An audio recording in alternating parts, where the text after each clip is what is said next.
So the next thing we're going to look at are things called Karnaugh Maps.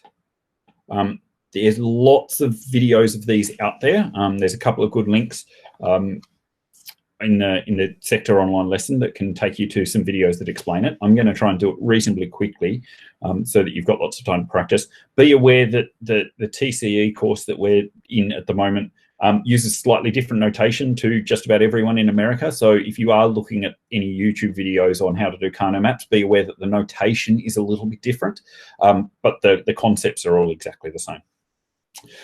Karnaugh Maps are essentially another way of presenting information like a truth table about where values might be true or false for particular inputs. So if I draw a Karnaugh Map, the easiest way is just to show you. If I draw a Karnaugh Map of A and B, well, let's start with a truth table. A truth table would look like this with 0, 0, 0, 1, 1, 0, 1, 1, and our output would be 0, 0, 0, 1. That's, sorry, it's a bit messy because I'm holding it. I'll try and be neater. That's our truth table for A and B. We can represent this information using a Karnaugh map, which often gets shortened to a K-map, a little bit more efficiently. This takes up a lot of space, but rather we could just have a grid that looks like this, where A has the values of 0 and 1, and B has the values of 0 and 1. And this same thing can be represented as, well, this box here is where A is 0 and B is 0. So that's our first line there. So that value there can be a 0, and where A is a 1 and B is a 0, that is a 0, and where A is a 0, B is a 1, that's a 0. Those are those lines there, and then that one there is a 1. It's exactly the same information, presented a little bit more efficiently and neater, but it also is going to, when we expand it to more variables, it's also going to allow us to do some of that simplifying that we were talking about in its own method, rather than resorting to the laws. So far, our two methods for simplifying equations, simplifying statements, are either write out an entire truth table and look at what it's similar to, or use our logic laws. Karnaugh Maps is a third method, and it's often the best and the easiest method for more complex situations. And so when if we're going the other direction, so this is the statement A, sorry, a lowercase, I should get that right. This is the statement A and B presented as a Karnaugh map, and we can see that there's only one thing that has a 1 there, and that's that value that has where A is a 1 and where B is a 1, and so that gives us the one value, the equivalent of this here, the one column that the one row that gives us an output of true, where A and B are both true. We should be able to get good at going from both. If we get provided with a Karnaugh map, can we come up with a statement for it? And also, if we're provided with a statement, can we come up with a Karnaugh map for it? And most commonly, if we're provided with a truth table that looks like this, can we then come up with a Karnaugh map and from there come up with the statement? That's the sort of thing we're going to be doing a lot of. Let's have a look at, oops, I'll draw it. Let's have a look at a Karnaugh map that sort of looks like this. The variables might be presented on a different side, so we might get, there's no reason that A has to be on the side and B at the top, or vice versa. So we might have something that looks like this, and we might have a Karnaugh map that looks like this. In this case, we don't necessarily, we could write this as saying, well, this one here is where A is true and B is not true. Or we can talk about this one here, which is where B is true and A is not true. So what I've basically done here is taken each one of these ones on the Karnaugh map and created a little statement for what they're true, where they're true and where they're false. However, it's easier, that's a more complex way. A better way is to say, well, if we can group these together, can I define a group that defines that pair? And the answer is yes, I can, because that group is where A is equal to 1. And so this Karnaugh map, this statement, is actually equivalent to just A. Sorry, realized I just made a mistake there. This not A should not be a not A. That should just be B and A, because that's referring to this value here where we've got B and A. So we could have got to this simplification through our logic laws. Our logic laws will be able to show us something similar to that, but we can do it simply and quickly with a Karnaugh map. So when a Karnaugh map has two variables, it's always presented as A and B with a grid like that. But we're going to, more commonly, Karnaugh maps are presented as 3 variables or 4 variables. So let's talk about what a statement might look like. By the way, I'm also just going through the notes to some extent. So these Karnaugh maps are the same as the first 2 on 4.6.1 on page 12. And right now we're going to talk about a 3-variable Karnaugh map, which is shown on the top of page 13. So if we've got a 3-value Karnaugh map, I'm just going to make some up here. Like I'm not going to follow any statement.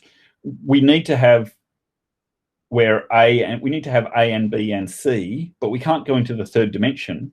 But rather, we can make it a little bit easier by drawing a grid like this. Let's map A on this side, and we're going to have 2 values for 0 and 2 values for 1.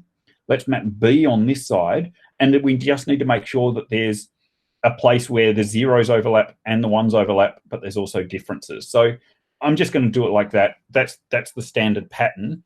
After you've done them a few times, you'll realize that that's the best way to do it. We'll talk about why that is a bit later. But usually when you're drawing a Karnaugh map in a test or an exam situation, it'll be the blank one will be provided for you and you're just filling it out. So you don't have to worry too much about constructing the table. And here we can have variable C that has 0s and 1s there like that. So we might have a truth table, a Karnaugh map that looks something like this, and we could have 1s and 0s sort of scattered in here that might look like this, for example.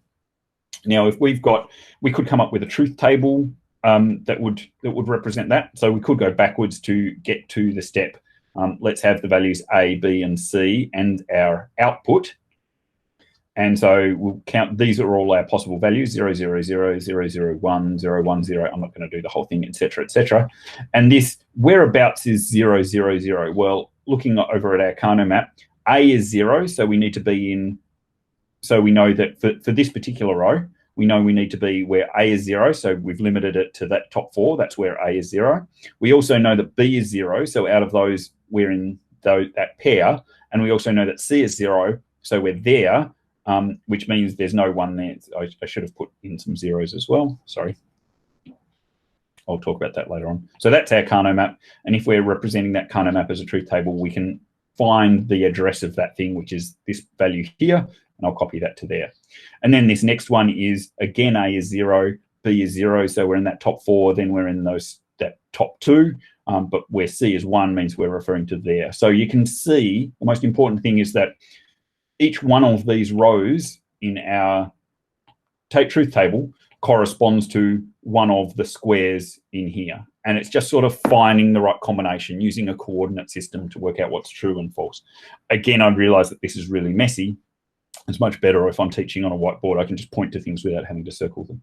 All right, let me go back a bunch just to get back to my Karnaugh map. So what if we want to go from a Karnaugh map that sort of looks like this to a statement? That's what you're going to have to do mostly. Remember up here I said we can go sort of from a Karnaugh map like that to a statement, or we can go from a truth table to a Karnaugh map. The step that you're going to need to do the most is going from a table to a statement.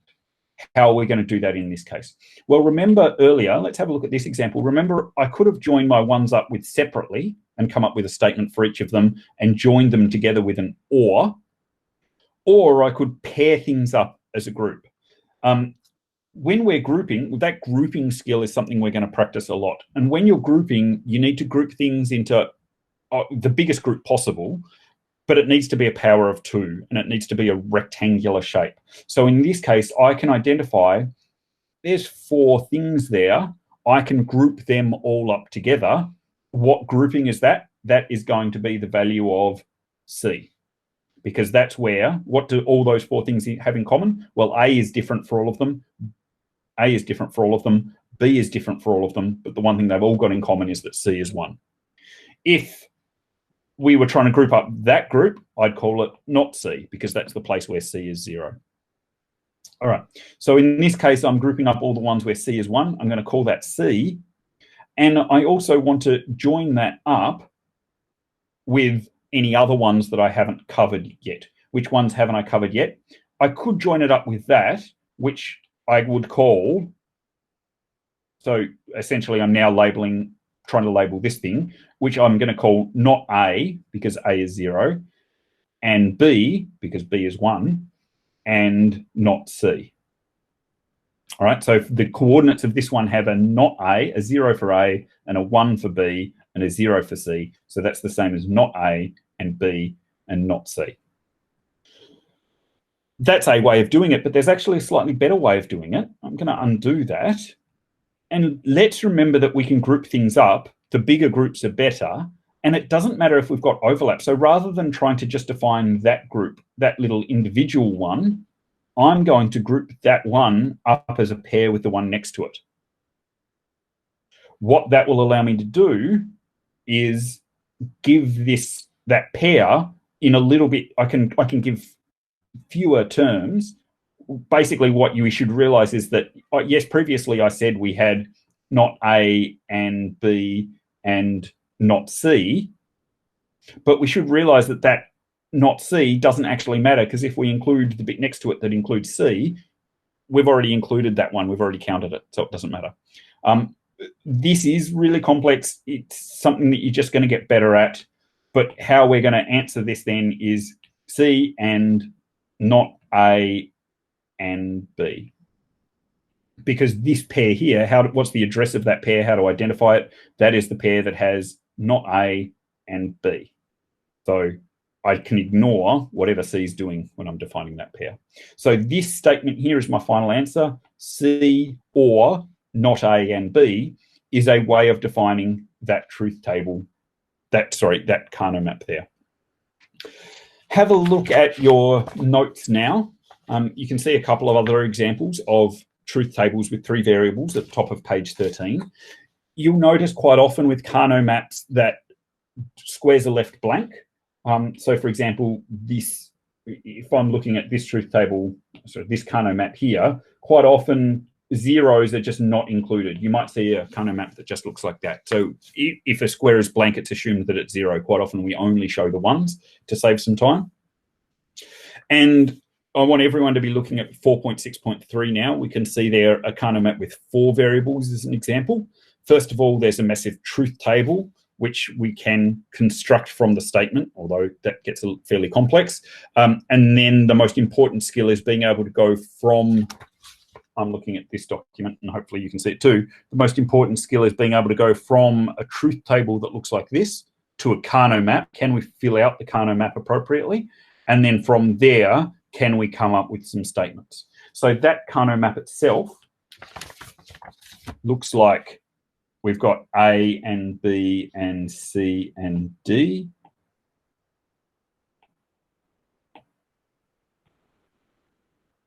And A is 0, 0, 1, 1. B is 0, 1, 1, 0. C is 0, 0, 1, 1. D is 0, 1, 1, 0.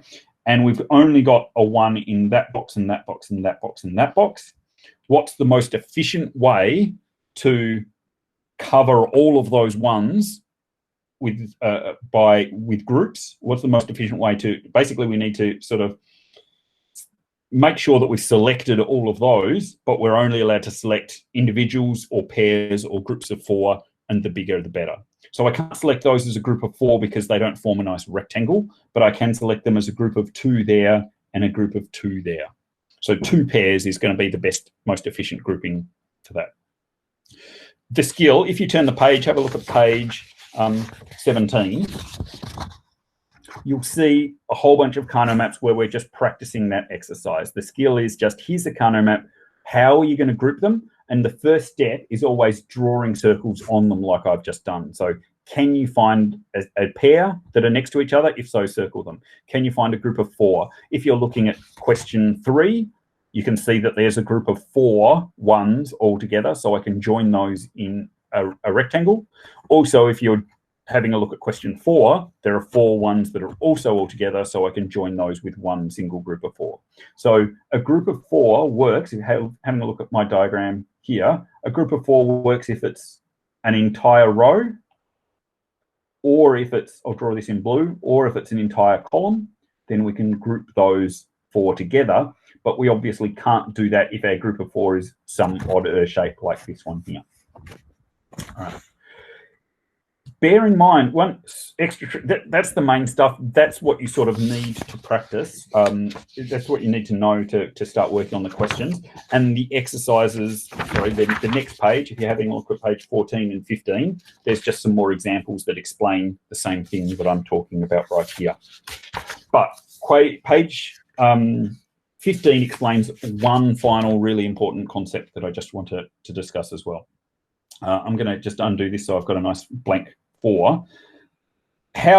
One thing that's important to note is that you can imagine this Karnaugh map as sort of scrolling. What I mean by that is if you go off one side, you can appear on the other. If you go off one side, you can appear on the other as well, sort of like a Pac-Man grid or something else. What I mean by that is this, if we have to select that one there and that one there, those two can be considered adjacent. They are right next to each other. So we can group them up by a pair like that. Okay, so anytime we've got 2 that are next to each other, we can group them up as a pair. We might have a group of, let's think about what's the best way to group them up if we've got 4 that look like that. Again, we can have our pair overlapping. So if I group them up like that, let's have a look at this one. How would I label that group of 4? What would I call it? And again, what we're looking for are what do they have in common? Well, they've both got B as 0 in common. That's the most important thing about it. So this is clearly going to be defined as not B. And what else do they have in common? They've both got C as 0. So this is going to be not C. So if I have a Karnaugh map that has this pattern of 0s and 1s in there, the easiest way to define that group is not B and not C.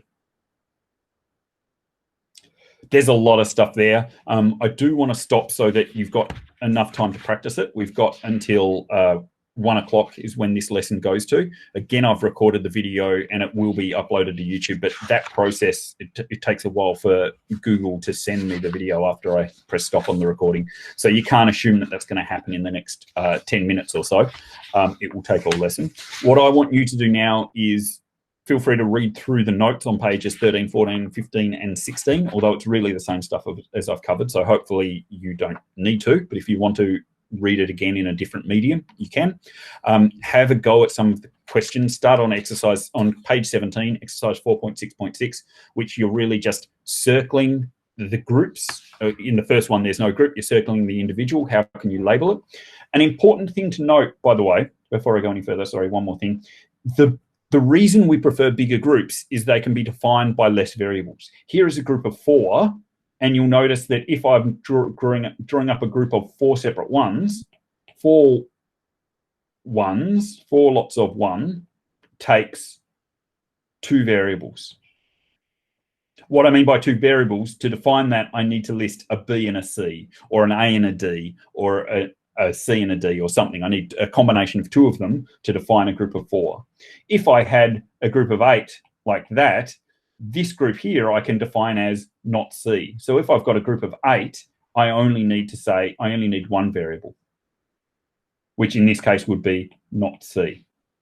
If I've got a 1, like, hang on, I'll undo that. Let me just erase that group of 8 that I've just discussed because I don't want it to break up, confuse what I've got here.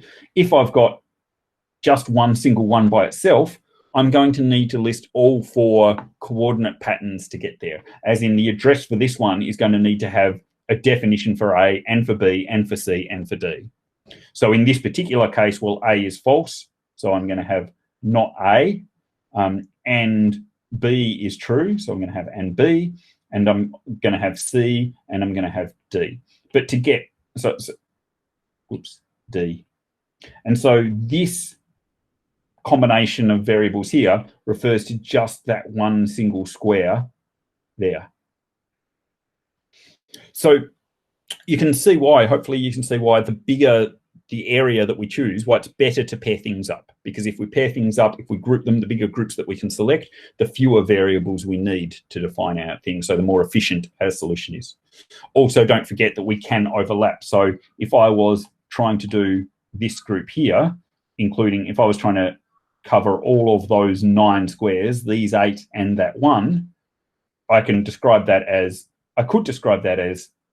not C and all those things, but a better pairing would be to actually pair that up so that I can get rid of that C there, because we don't really care about it. That stuff's getting a little bit more complex. The best thing you can do is practice these skills. 4.6.6, there's YouTube videos linked in the sector, online lesson, you can watch those. Remember, I said at the very beginning as well, the techniques are the same, but if you're watching any of those YouTube videos, they use slightly different notation. The notation that other people use is different around the edges. So what you usually see, if other people are doing a Karnaugh map, you see something like this.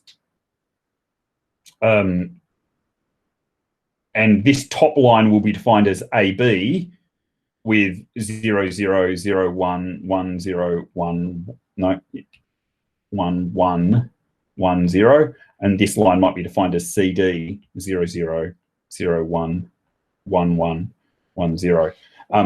Within the Karnaugh map, it's still exactly the same. We've still got the same sort of pattern, but you'll see that a lot if you look at any online videos. The concept is still the same. So there's some videos linked in sector. I'll be uploading YouTube in a minute. In 15 minutes, I should say. Have a go at the exercises, read through the notes, do whatever you feel you need to do to practice these. There's 20 minutes left. If you've got any questions, hang around in the chat, let me know.